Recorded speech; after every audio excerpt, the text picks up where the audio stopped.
V ďalšom videu si ukážeme vyberanie položiek zo zoznamu. V activity main.xml prepíšeme layout na lineár. Nastavíme vertikálnu orientáciu a namiesto textu si vytvoríme zoznam.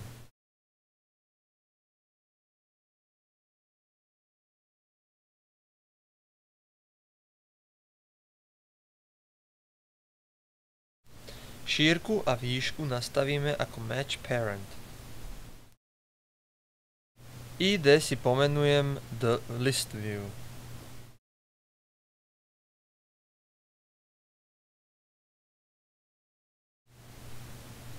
V mainActivity.java si napíšeme string, zátvorky, zoznam, rovná sa a napíšeme si niekoľko položiek. Ďalej si zadefinujeme layout daného zoznamu. Napíšeme list adapter, the adapter, rovná sa new array adapter, v hranatých zátvorkách string, v zátvorke this, čiarka android, .r, .layout, .simple, potržník list, potržník item, potržník 1. Potom napíšeme list view, názov zoznamu, rovná sa v zátvorke list view a definujeme ID.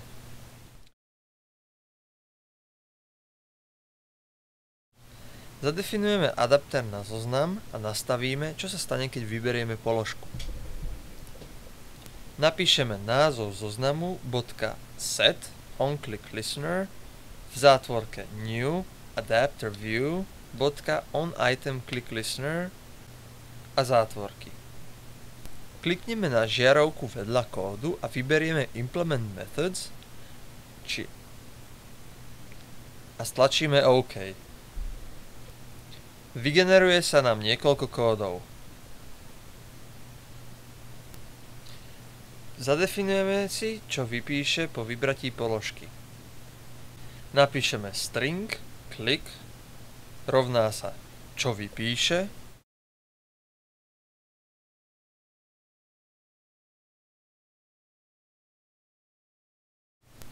ďalej string.valueOf v zátvorke adapter view .getItemAtPosition v zátvorke position.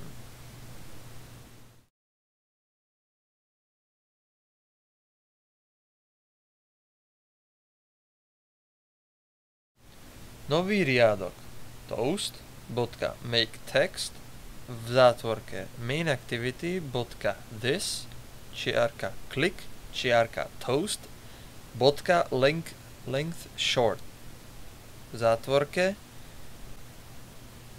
nový riadok toast.makeText v zátvorke mainActivity.this čiarka click čiarka toast.length short.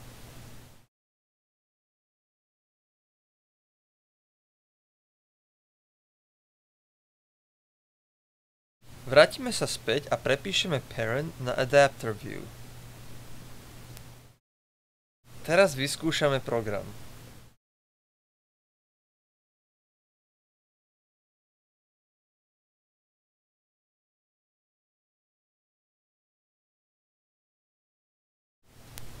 Ďakujem za pozornosť.